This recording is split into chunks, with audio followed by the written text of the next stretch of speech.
Terima kasih atas kesempatan yang diberikan. Perkenalkan, nama saya Irfan Filbert Wijaya, NIM 2002-4025 dari kelas 3 TI1, dan pada saat ini saya akan menjelaskan tentang materi-materi Java yang telah kita kerjakan. Langsung saja kita masuk ke pembahasannya. Oke, kita langsung masuk ke pembahasan. Setelah kita mempelajari penggunaan class dari Java Class Library, kita akan mempelajari bagaimana menuliskan sebuah class sendiri.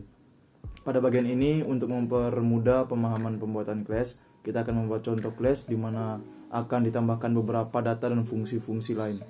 Kita akan membuat class yang mengandung informasi dari siswa dan operasi-operasi yang dibutuhkan pada record siswa.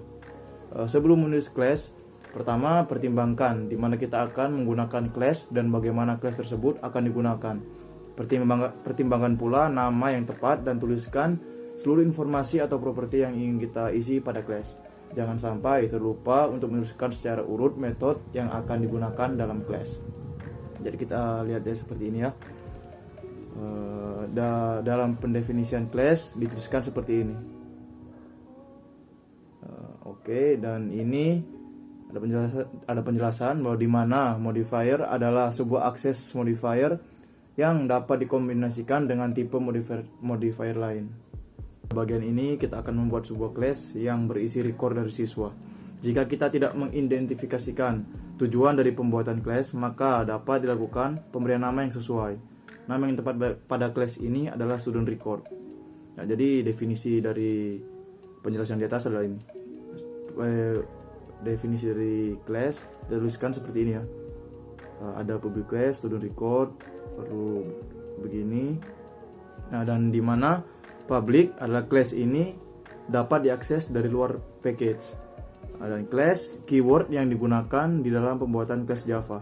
Nah, student record adalah identifier yang menjelaskan class itu sendiri. Nah, jadi kita langsung masuk ke pembahasan berikutnya, yaitu instance variable. Jika kita telah menuliskan seluruh atribut yang akan diisikan pada class, selanjutnya kita akan menuliskannya pada code. Jika kita menginginkan bahwa atribut tersebut adalah unik untuk setiap objek, dalam kurungnya dalam hal ini untuk setiap siswa, maka kita harus mendeklarasikannya sebagai instance variable.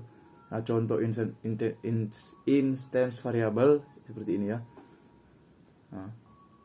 Nah, ini ada public class, student record, private, string name, string address, dan lain-lain. Di mana private di sini menjelaskan bahwa variabel tersebut hanya dapat diakses oleh kelas itu sendiri. Objek lain tidak dapat menggunakan variabel tersebut secara langsung. Ya, jadi kita lanjutkan ke pembahasan berikutnya, yaitu tentang kelas variabel atau static variable. Nah, di samping instance variable, kita juga dapat mendeklarasikan kelas variabel atau variabel yang dimiliki kelas sepenuhnya.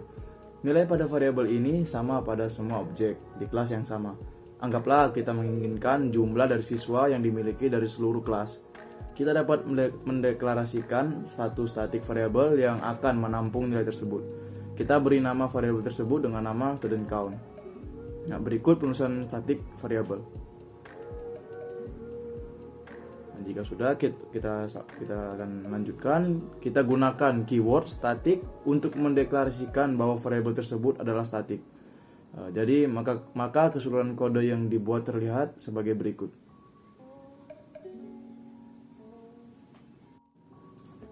Oke, kita masuk ke pembahasan berikutnya, yaitu deklarasi metode. Sebelum kita membahas metode apa yang akan dipakai pada kelas, mari kita perhatikan penulisan metode secara umum. Seperti ini ya. Oke. Nah, lalu kita masuk ke selanjutnya, aksesor metode. Untuk mengimplementasikan enkapsulasi, kita tidak menginginkan sembarang objek dapat mengakses data kapan saja. Untuk itu, kita deklarasikan atribut dari kelas sebagai private.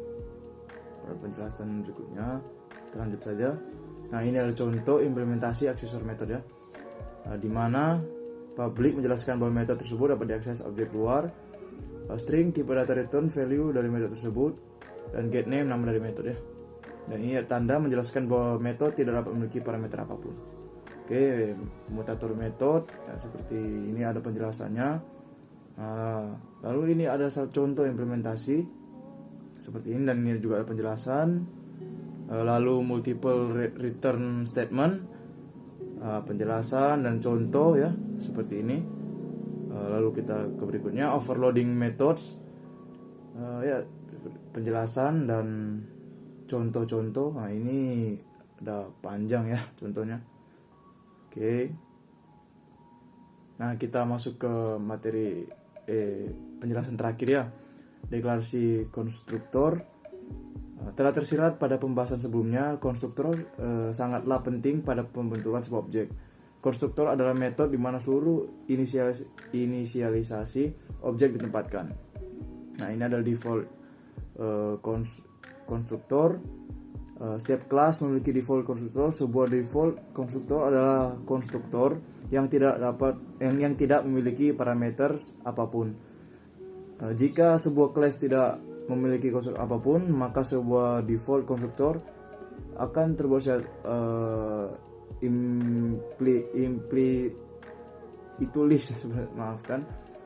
contoh ya seperti ini. Nah, lalu ada overloading constructor. Seperti ini ya penjelasan dan contohnya.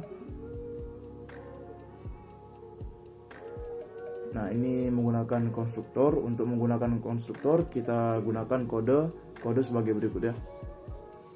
Oke, bisa lihat. Oke, mungkin hanya itu saja materi yang bisa saya jelaskan untuk tugas kali ini. Jika banyak salah mohon dimaafkan. Saya Irfan Firwijaya izin untuk menutup pembahasan kali ini. Terima kasih.